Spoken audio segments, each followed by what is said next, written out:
So in today's video, what I really want to do is to give you guys a brand new update talking about the government shutdown, because we recently had a lot of new information come out that I think is going to be really important to share. The big idea, really probably of all of them, the biggest one is that they did recently finally decide to vote on the government funding bill in order to try to keep the government running back again. And the long story short is that they proposed not just one, but two bills, one from the Democrats and one from the Republicans, and both of these bills were voted inside of the Senate recently, and the long story short is that both bills failed to approve inside of the Senate. Essentially, the big background stories is that they proposed the bill together, and I believe the Democratic version of the funding bill failed at a vote of 55 to 45, and then the Republicans version of the bill failed at a vote of 52 to 42. Both bills need 60 votes to approve, and so essentially is that they did not manage to be able to get the number of votes they needed in order to approve. And to keep in mind is that why this government shutdown is so particularly important, aside from all of the things that we've already mentioned before in past videos. Subscribe if you guys are brand new here, or consider subscribing. But the idea is that we've talked about how in a lot of past videos right now is that a lot of the services that are run by the government or that are funded by the government in our country can potentially be impacted. Things could potentially be shut down, hence the government shutdown. Things can potentially be stopped, suspended. Jobs are on the line. Layoffs are going to potentially happen. So many areas, the jobs report, which we've already talked about, so many different areas of our lives are going to potentially be impacted by what's going on. But there's also a lot of new information that we're going to talk about in today's video about several changes that are now going to potentially happen because of the struggle that they're currently going through in order to approve the government funding bill. If this sounds relatively confusing, I think by the end of this video, hopefully it's going to make a lot more sense, because we're going to be covering almost everything new that's going on. Everything ranging from the layoffs, the government shutdown, obviously, what's going on, where we're going to go forward from here, future plans, things such as like unemployment, social security benefits, everything about that, because these are programs at the end of the day that are funded by the government. And because keep in mind is that the last time that the government shut down for this long, it was basically before the pandemic happened. I believe the last time they reported that the government shut down for this long, it was around the end of 2018 into the beginning of 2019. So this is something that doesn't happen all the time. It's not something that's going to regularly happen, and it shouldn't. But what's going on right now is going on right now, and I think that's going to hopefully make a lot more sense by the end of this video. So with that being said, let's just get right to this video. But as always, if you guys enjoy videos like this, like, comment, subscribe, hit the bell if you guys are brand new here. We will be sending more videos as we get more updates, so hence maybe an incentive to subscribe if you guys are interested. And let's get started.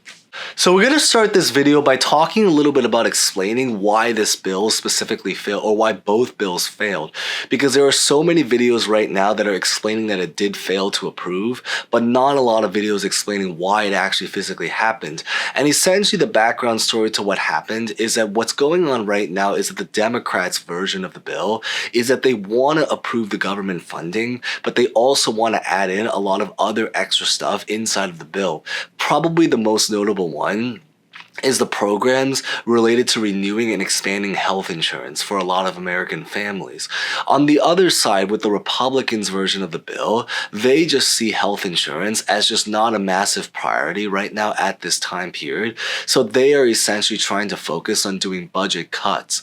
In other words, the bottom line is that one side wants to spend more, one side wants to cut more. And that's essentially what the conflict is about, or one of the conflicts. There's also a lot of other stuff that's inside of the bill that they're in disagreement about, but that's probably the most prominent one right now. But as a result, both bills were presented inside the Senate, and obviously, as we've just mentioned, is that both bills failed to approve, sadly. And so right now, the government shutdown will be continuing indefinite until who knows how long into the future, till they finally decide on an agreement. So that's what's going on there in the background story there. Now, it's important to also understand is that now that we have the government shutdown, what is actually going to be continuing and what is going to be ending. So, and we already talked a little bit about this, but there is some new information which we're going to get to in a bit about in the last video, which I highly recommend checking that out. I'll put that at the end screen. There's another video I made literally just called The Government Shutdown, which talks about what's continuing and what's ending. But the synopsis to that is that essentially what is going to be continuing is that the good news is that if you are on some kind of government program right now at this current time, because again, anything can change any moment, but at this specific time, a lot of the government programs and benefits, such as like Social Security benefits, veterans, unemployment, SNAP benefits, food stamps, everything in that world is set to be able to continue as if nothing happens with no interruption. So that's the really good news if you happen to be on that. However, with that being said, the stuff that is ending is going to be a lot of the things related to unessential services. So stuff like that could be things such as like government tourism, national parks, environmental stuff. So a little bit of everything that's not considered essential by the government, those are the things that are going to be ending inside of our country. So that's the big idea. But the new information that I think is really, really important to share is going to be about the fact that because of the jobs report not being released recently, because that is one thing that did change, is that the jobs report last week was supposed to be released. But because it was never released because they couldn't approve the government funding bill, what's going on right now is that there's a lot of new announcements that are surfacing right now about how they're going to potentially now try to plan massive layoffs. And I believe that right now the specific number is that right now, the biggest new update is that there is an estimate right now that about 800,000 federal workers, so approximately 40% of the federal workforce, so almost half of the workforce, which is crazy to believe, but essentially about 800,000 federal workers will be put on an unpaid leave. And that's one of the biggest differences is that because originally, if you saw the first video that I made, I talked a lot about how they originally planned to put workers on an unpaid leave, but that they would at least be able to deserve some back pay once the government is funded back running again. However, the new information is that the White House did recently come out to say is that unfortunately, because they don't want to, they don't support the idea of back pay, they want to essentially leave a lot of federal workers unemployed right now or on a temporary leave, but that they will no longer be providing back pay, which means that all of this stuff will be considered unpaid leave. And that's the big new information that's going on, aside from on top of the fact that they've actually estimated that even more people are going to be left unemployed than they had originally thought. And that's very breaking news in my personal opinion, at least.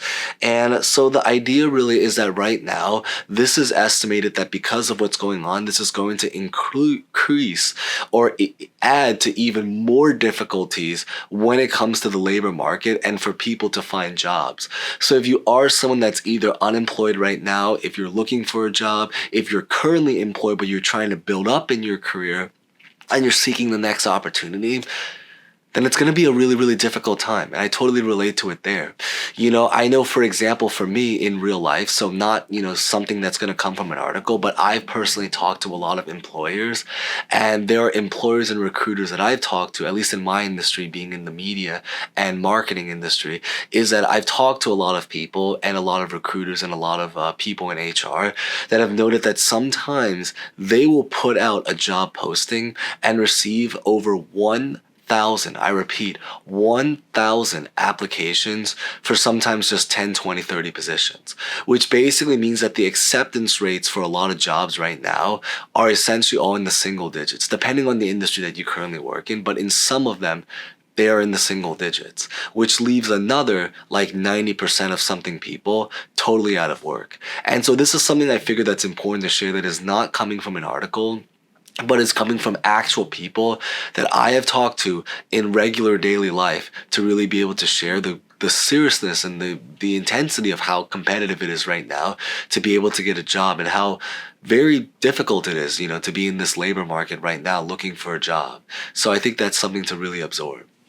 Now, going back to talking a little bit about the jobs report, about what really happened there, and I think this is very important as a continuation of the labor market talk that we are currently talking about. But essentially, back last week, if you are watching this around release date, or essentially Friday specifically, the jobs report is typically supposed to be released the first Friday of every single month, or approximately around that time period. And so what ended up happening is that because the government ended up experiencing a shutdown, because of the government shutdown, what happened is that the jobs report was sadly never released. So a lot of people have been asking about where we currently stand as the overall labor market. And the answer to that question is that right now, because the jobs report was never released, we don't know. At least not specific numbers. However, we do have some clues, and the clues really come from a lot of the reports that are released by other resources, and also by the last jobs report that actually did get released when the government was still running again. And the trajectory right now in the story, and I don't want to be doom and gloom, but it is just the reality of what's happening, is that the story is that the trajectory of the jobs report from before this, so before the jobs report that was supposed to be released on Friday, it's going downhill. And it looks like right now, based off of where the charts are headed, is that it's going, not just going downhill, but that it's getting worse with every single day.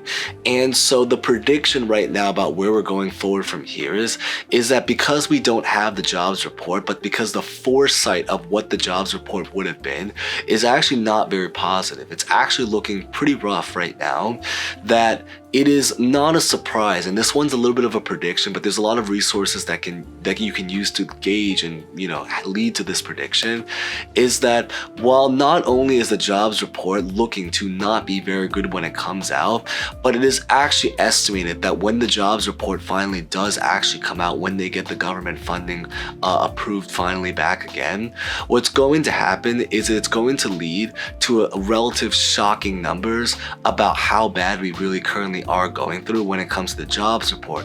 And as a result, because of that specific situation, it's going to lead our government to take a lot of very drastic decisions. What are examples of this? Could be like the interest rate cuts. It's going to cause them to cut interest rates very, very aggressively because of what's going on. So the best thing that we can do right now is that we just have to be prepared for a potential economically difficult time inside of our country going forward. It is going to be very difficult to get a job. It is going to be very difficult to build up from a current job for people that actually are employed right now because of what's going on. And it's definitely, one thing for sure is that it's going to potentially lead to a lot of heavy inflation. Now, I do say this, and I always mention this, I think it's so important to notice, is that because of what's going on, if you do have any spare money, it's very, very important to take that money and try to invest it, because the bright news, if there's any one silver lining that might come from this, is that the prices of a lot of investments and assets are expected to go up, because we are going to be entering into an easier monetary policy situation environment. So because of that reason, it is expected easier to get there. But if you overlook that, the overall economy, the job market, I don't want to be doom and gloom, but the overall economy, the job market, the labor market, the jobs report, the financial situation for a lot of people, it's looking pretty rough, and the foresight isn't necessarily particularly positive, but it is just what's going on right now that I think is important to really share. Of course, what ultimately ends up happening, will they end up approving the government shutdown funding bill soon? What's going to happen there? Does Trump end up, changing course with any of the policies that he decides he wants to end, or any programs he wants to end or shut down, or what services end up continuing? We just have to see in one of the future episodes of The Kevin Show. So that being said, that's pretty much what I really just wanted to share in today's video. So if you guys hopefully enjoyed that, like, comment, subscribe, hit the bell, feel free to share any thoughts. It's always great to hear from you guys, anything, and hope to see you guys next time. Thank you guys so much again.